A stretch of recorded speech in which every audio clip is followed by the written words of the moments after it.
The fear of fate is what brings upon one's fate.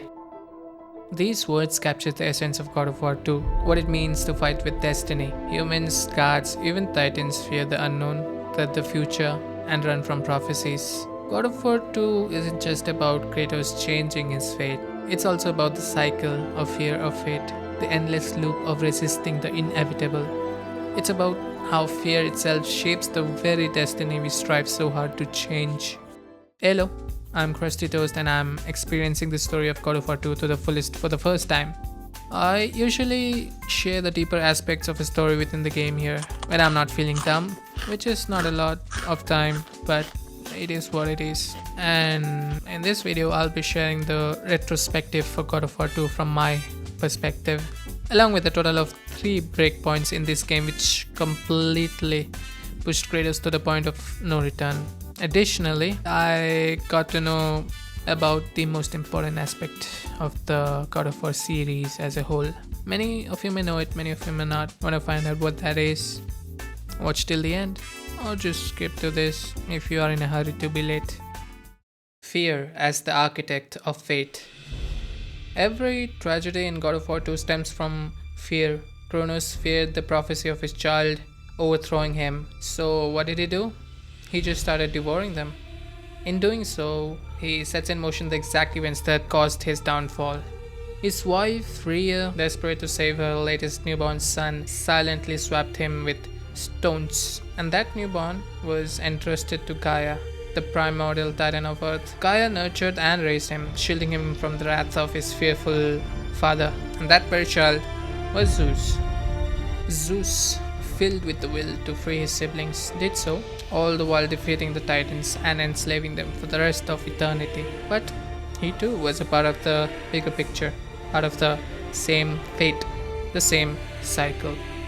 He too starts to fear the prophecy of his son overthrowing him. Haunted by that fear, Zeus betrays Kratos, hoping to erase a future threat. Yet, his betrayal only strengthens Kratos' resolve.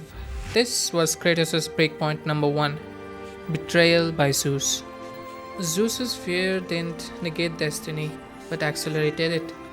This illustrates a deeper truth in regards to one's fate or destiny. Fear isn't protective, it's destructive. It narrows perception and drives us into rash decisions, turning predictions into realities. Every step Zeus and Kronos took to protect themselves ironically brought them closer to what they were trying to avoid.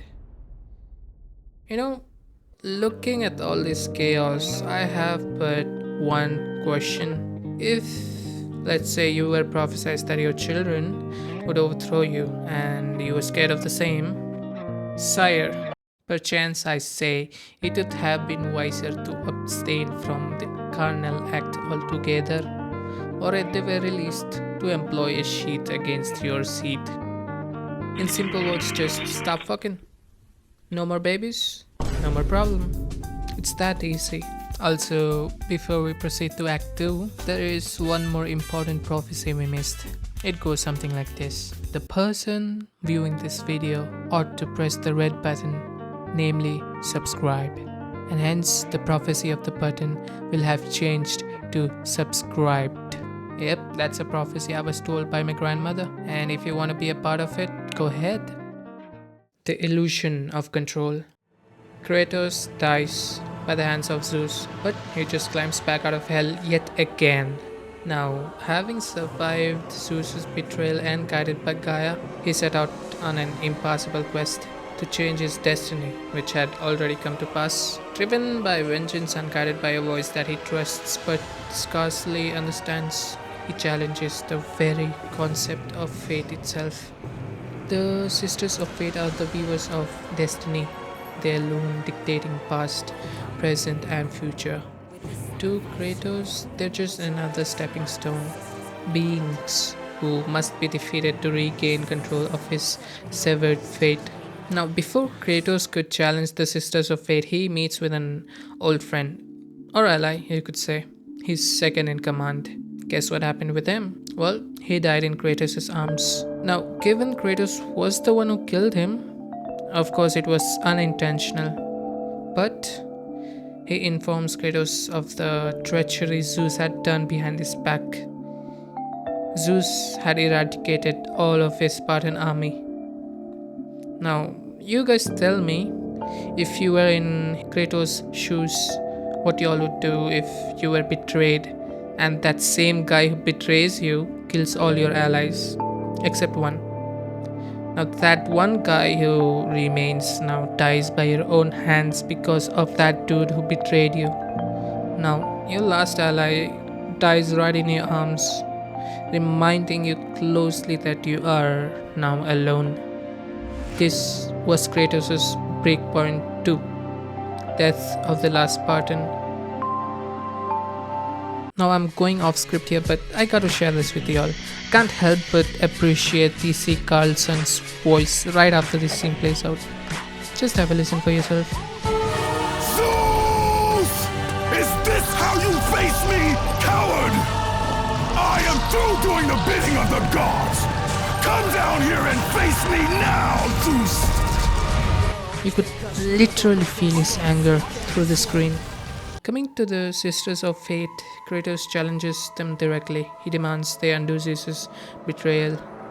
The sisters say no, yet Kratos succeeds where no mortal or god has before.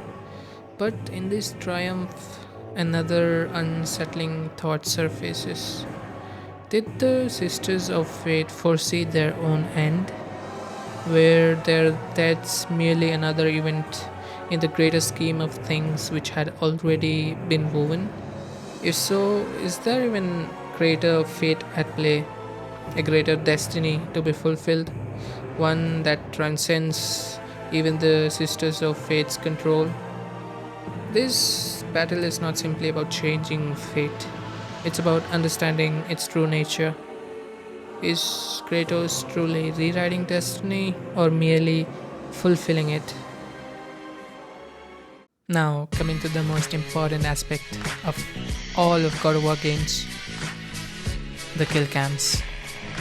These things never fail to put a smile on a face. Look at it.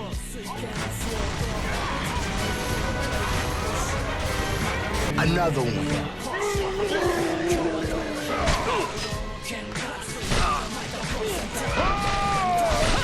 Another one. So beautiful. The cycle of patricide and the futility of resistance. The heart of God of War 2 lies in this tragic cycle. Sons killing their fathers. Kronos feared his children and was overthrown by Zeus. Zeus in turn feared Kratos and betrayed him, fulfilling another terrible prophecy. As Kratos confronts Zeus, the cruel irony becomes clear. Every action Zeus took to avoid his fate brought him closer to fulfilling it. His fear had defined his destiny. Yet tragedy deepens as Athena sacrifices herself, saving Zeus, revealing the terrible truth to Kratos. Zeus was his father. And in her final moments, Athena begs Kratos to break this cycle of violence. But can the cycle truly be broken? This was Kratos' Breakpoint 3, the puppet of fate. As Kratos harnesses the power of Loom of Fate, he returns to the Great War, pulling titans from the past to wage war against the whole of Olympus. The underlying questions. The end of God of War 2 leaves more questions than answers. How did Gaia know about the Great Warhead? Was she instigating Kratos for her own goals? Did she help Kratos for her own goals? Has Kratos yet again become a puppet? And the sisters, did they foresee their deaths and accept them, knowing that their demise was merely another event in the grander scheme of destiny? Most troublingly, did Zeus and Kratos really ever have a choice? Or were they, from the very beginning, bound by threads so subtle and powerful they never truly saw them? This game suggests a disturbing yet profound truth. Maybe fate is not something external we can battle or evade. Maybe it resides within us, our fears, our flaws, our blindness. The cycle continues not because destiny demands it, but because we refuse to change. We fear fate and thus we manifest it. So ask yourself, if fearing fate brings fate upon us, what might happen if instead we choose acceptance? What if true freedom comes not from escaping fate but embracing it? Well, in simple terms, accept your fate, and if you don't like it, improvise. Perhaps the real secret isn't conquering destiny but understanding it.